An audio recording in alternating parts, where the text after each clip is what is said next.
Hi everyone, I'm doing the Carl Rogers presentation on person-centered approach to supervision, and Carl Rogers was the inventor of the person-centered approach. Some key concepts in relation to this approach emanate from the Humanistic School of Counselling, and include the following: uniqueness, authenticity, responsibility and ownership, organismic self, self-actualization, and the here and now. So I'm going to pause at this point. So the Humanistic School was born out of the existentialist philosophy, which talked about us being responsible for our own lives, that we're not responsible for being born or for dying, but in between that period, we are responsible for the rest of our lives. And so they talked about man or woman, humans, being unique, that to make the most of your own life, you needed to be authentic and as genuine as possible. You needed to take responsibility and ownership of your life. That the Humanistic School also argued that you had a sort of an organismic natural tendency to grow and self-actualize, so that basically, and where they slightly differed from the existentialists here, was that the humanistics believed that our self-actualizing tendency was positive, in a positive and growthful direction, whereas the existentialists tended to believe that it was neutral and it could be influenced either way. The focus was also on the here and now, so to live your life in the present. Staying with the idea of uniqueness or phenomenology, the idea being that our personal subjective experience is our reality, is our truth. And you'll come to understand how Rogers viewed this in a minute, but he saw it as extremely important to try and get into the other person's perspective and to understand what the truth was, capital T, from their perspective. And it also involved the valuing of experience, that what we do experience is what is important. Now, the idea of the self-actualizing tendency was such that they believed that we all have the capacity to fulfill our own potential, and that we're all driven in a naturally positive direction to grow and fulfill our potential. One of the ideas that Rogers sometimes would use would be that of a flower or a plant growing, and that sometimes that might be pushed out of sync because of somebody's background and things that would happen that might interfere with that flower's ability to grow. And that the idea was that in the therapeutic room, we help the person to rediscover their resources and their strengths and have the confidence to move forward. And if you like, imagining a flower or a bent tree kind of growing up again in the right forward direction that's natural to that tree. So what I think I am, the idea of my own self-concept. So basically I've inculcated early in my life attitudes that other people, notably my caregivers, my parents, have how they've seen me, and I've tended to take that on and tend to see myself in that way. So, for example, critical, unloving primary caregivers may create a negative self-concept in the child. And it's usually more subtle than that, that we have some things that perhaps we were told that one sibling was the brainy one, that somebody else was the beautiful one, that somebody else was the sporty one. So you kind of may see yourself in a fairly one-dimensional way. And if so-and-so's the bright one, that means I'm not. So-and-so's the sporty one, that means I'm not. So we might get mixed messages there about what we are able to do, what we give ourselves permission to do, and so on.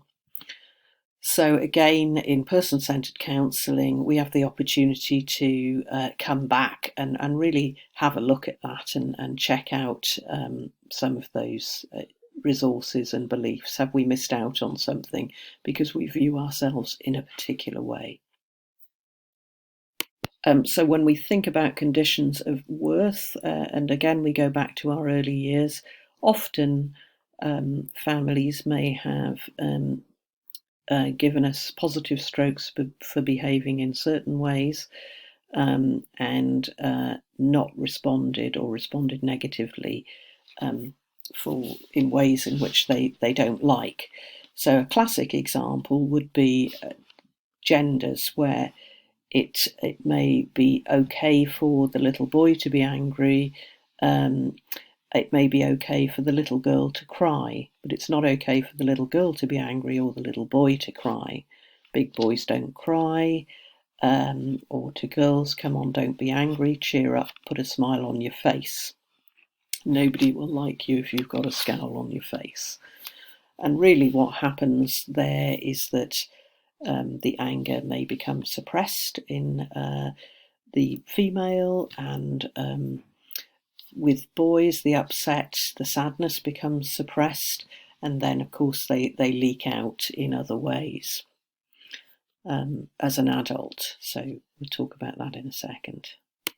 And of course what happens then is when I'm a female, I may become ashamed when I'm angry, and so then there's a secondary feeling that goes on top of the primary feeling of anger, that I shouldn't be feeling like this. So it's even more shameful that I do. And the same with the little boy, he feels ashamed to cry. So then that's another feeling on the top of that, and so it goes on. So then it becomes quite complex and quite difficult to get at the original feeling. So then what might happen, of course, is the angry little girl who can't express her anger, as an adult, may feel cross at something, but puts a smile on her face, because that's what she was told early. But her friend might say to her, everything okay? Fine, everything's fine. And a sort of smile is pasted on the face, but the friend can see actually there's a bit of a contradiction here. There's a smile on the face, but the tone of voice feels much more cross and irritated. So then the friend becomes a bit confused about what's going on here, and perhaps bewildered, and doesn't really understand. And again, the person herself who's behaving in that way doesn't understand either, because she's not really giving herself room or permission to express her anger. So then things can become quite confusing, and that might be told as we're coming across a bit incongruently, because our body language is doing something different to what we say we're feeling, or in fact it's giving mixed messages. So we're giving kind of incongruent messages, and what happens as a result of that is that people around us become quite confused and don't really know what to believe. So what happens over a period of time is, going back to that little girl or little boy, is if we're telling ourselves off for behaving in certain ways, and we've got so used to it, it's now second nature, then the chances are the person's not accepting quite a lot of feelings about themselves now. So they've got low self-esteem, and their ideal self seems very far away from their real self. Whereas when you move into a more accepting state of your feelings, and you understand, well, yes, I am cross, it's okay to be cross, what's happened that's made me cross, it's appropriate to be cross in relation to that situation. Somebody stepped on my toes, yes, I feel cross with them. I may realise that, of course, they didn't mean to step on my toes, but I still initially felt a bit cross about that. So it's okay to be cross, and it may or may not be okay then to sort of talk about that and discuss that if that seems appropriate to the situation, as opposed to not giving myself at all, and really sort of telling myself off for feeling cross about somebody stepping on my toes. Yes, so moving on to the core conditions. Two persons are in psychological contact. So if we think about that as being the therapeutic or even the supervisory relationship in supervision. Now, in client-centered therapy, the first person is in a state of incongruence, that's the client, and the second person, the therapist, is congruent or integrated in the relationship. Now, I think we need to, that kind of feels quite black and white. And the reality is nothing is as fixed as that, of course. There's never any one person who's sorted out in the relationship and one person who isn't sorted out. The reality is a lot in between that. However, the belief in person-centered approach is that the therapist is very committed to working on their own self-awareness and their own therapy. So they ought to be a little bit further down the road in that respect than the people that they're working with, although of course that's not always true. And similarly in supervision, they ought to be more experienced and qualified in what they're talking about than the health professional, but that's not always true either. So the commitment is that the therapist, or if we were thinking about in supervision, it would be the supervisor, is congruent. Sometimes this is termed authentic, sometimes this is termed as genuineness. So the therapist must be genuine. The therapist must experience unconditional positive regard, sometimes known as acceptance, sometimes known as non-judgmentalness. And thirdly, that the therapist experiences an empathic understanding of the client's internal frame of reference, i.e. the way the client sees the world, and they endeavour to communicate this back to the client.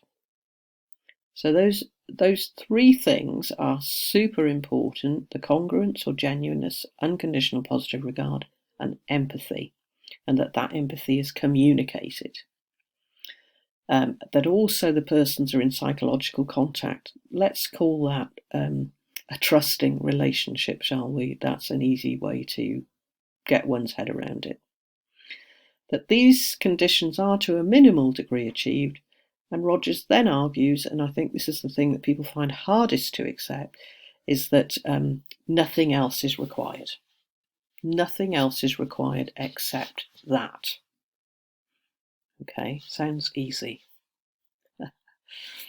So just staying a little bit more with the kind of three main conditions that are most often referred to in this form of therapy: empathy, the ability to enter another person's world as if it was our own. Some people call this to live into the world, walk into the client's shoes, really trying to understand the world from the other person's perspective, but also having one foot in and one foot out. So if we get two into the pit, as I think of it sometimes, then we lose the ability to get out. So we've always got to leave a foot out so that we are able to have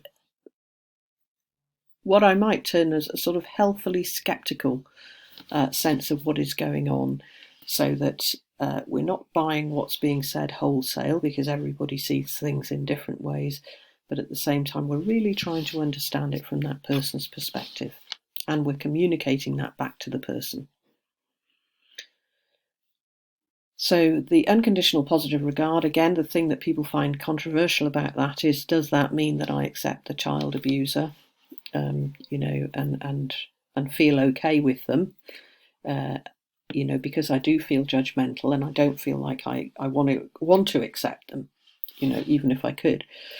I often make the distinction between the behaviour and the person. So I want to accept and understand the person, but I may not feel accepting of the behaviour. Congruence sounds easy. Oh yeah, I can be genuine, I can be authentic, I can be real. Of course I'm like that. But actually, there's a lot more. There's a lot more to it than that, and congruence requires really quite a high degree of self-awareness if we are to manage that on a reasonably consistent sense within the relationship.